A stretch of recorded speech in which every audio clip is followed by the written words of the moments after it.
It's been about a year since I finished doing AIP for that major Hashimoto's flare I had, so I wanted to give you an update on my health.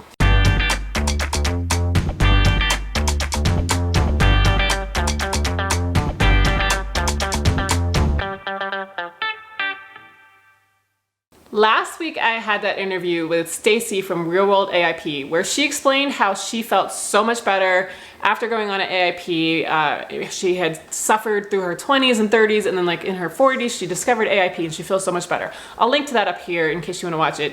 But I had quite a few people asking me about my own health and any updates on that. So I figured I'd go ahead and record this video just to give you an update on what's going on with me. So as I said, it's been about a year since I did AIP.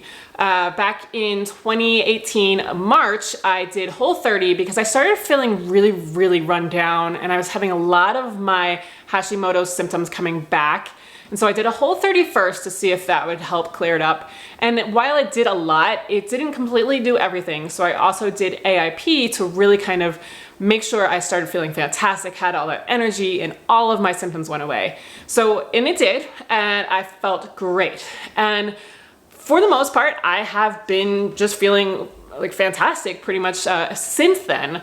I did have one little flare in December, and I totally understand how I caused that. It was because I was in Mexico on vacation, had some corn and dairy, which I learned is a trigger for me for starting to eat foods that really just don't do like great things for me, drinking more alcohol and that kind of stuff. And so I had a minor flare after that. But once I got back from vacation, cleaned up and started eating like 100% paleo for a while, it totally went away. And that was verified via antibody test as well with my doctor. And so everything cleared up and everything was fine.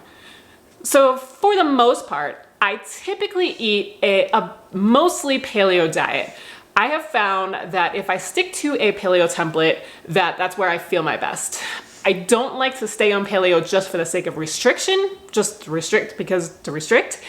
But it is just through lots of experimentation. I mean, I've been doing this since like 2011. So it's been 8 years that I've done this and really kind of experimented and found out the things that really work for me and don't work for me, and what cause flares and what trigger me to eat things that will cause flares and all of that kind of stuff.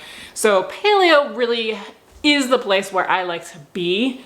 However, like I said, I don't like to be on it just for the sake of restrictions, so I have added some things in as well.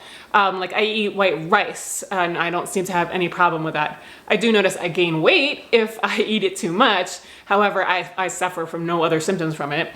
I also have incorporated garbanzo beans or chickpeas like 1 to 2 maybe times a month, and I seem to have no problem with that amount. If I add more, I do notice some symptoms kind of creeping back, but other than that, 1 to 2 times a month with that is fine.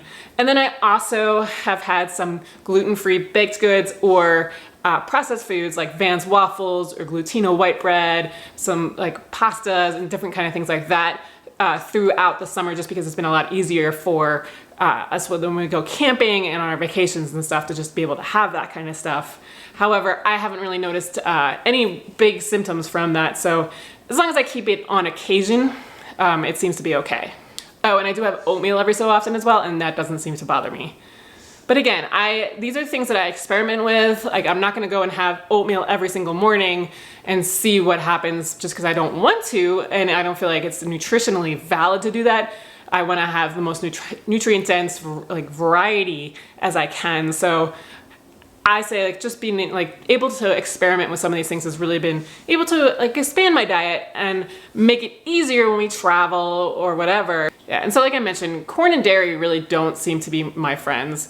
I can seem to have like one or like a couple handfuls of popcorn and that seems to be okay, but like any more than that, I wake up in the morning with terrible sciatic back pain, and usually it causes me to want to eat other things that are not going to help me, so I try to stay away from that as much as possible. Dairy gives me gas and bloating, so I just stay away from that as much as possible. But I do eat them on occasion. Like if we go to a restaurant and there's a dish and I really want it, I may have it, but I have been noticing myself increasingly lately staying away from it, even like when we do go to restaurants, because I do know that back pain is very painful.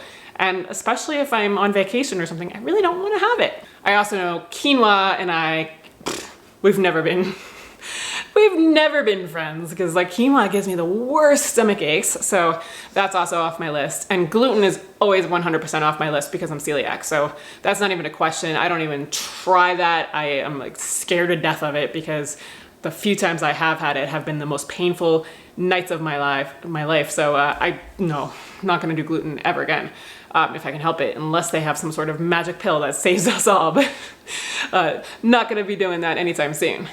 But yeah, so I mean, the corn, dairy, quinoa, and gluten are the ones that I've discovered really that I don't do. And then everything else I kind of just try little bits here and there and see how I do. And sometimes it's out of convenience, sometimes it's out of curiosity.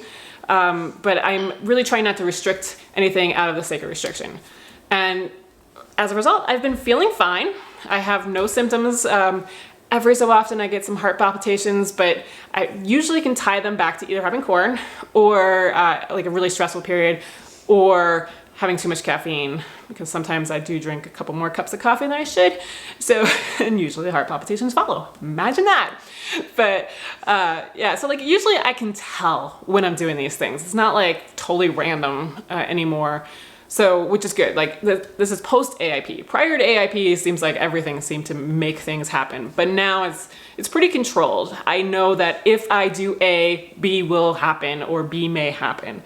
So it's good to know that. So that way I can at least anticipate that if I do happen to do A, and it's just one of those things like, do I really want to do it, or is it something that's not going to be that big of a deal? You know, those kind of questions I can ask myself. And I mean, other than that, I've been feeling great. Like I wouldn't really even necessarily know I have an autoimmune disease based on the way I've been feeling. Like a couple years ago, I would sit on the couch all day long and barely be able to move. We went backpacking and hiking and camping and just did all kinds of stuff this summer. And I had no problems whatsoever. I do tend to make sure I spend a lot of time for myself. Like I do meditate or do hypnosis audios like once a day, if not twice, just to make sure I really kind of like let my mind chill and to be able to take that break for myself. And I do also make sure I don't like overdo things, and like I don't go and work out like a ton. I do walks 45 minutes or less a day, and then yoga, Pilates. I do bar once a week. Typically, I just haven't done it all summer because we were doing so much camping. We were never home, but that's typically my workout schedule. And so I don't, I'm not doing Ironman triathlons like I used to or anything like that. It's very, very gentle kind of things. And then I also make sure I get at least 8 hours of sleep a night. That is a priority above all, that I have to get that sleep. So the lifestyle aspects plus the eating mostly paleo with a little bit of kind of going out has been working perfectly for me, and I've been feeling great. And so I don't know, like, I mean, life prior to doing AIP my first time back in 2014 and life now is completely different. I'm a completely different person. I feel amazing. And honestly, yeah, like I said, like I don't even feel like I have any sort of disease or anything like that, except for the fact that I know in my head that I have to do this template in order to stay that way. But if you have any questions or anything about how I eat or how I live or any of those things, feel free to put them below. I will definitely answer them because I don't know what kind of questions you have, and so otherwise I would have answered them in this. But yeah, I mean, that's pretty much it. Like I have nothing bad to say. Like ever since I did AIP back in 2018, everything's been great. I feel great, and yeah, I guess that's it.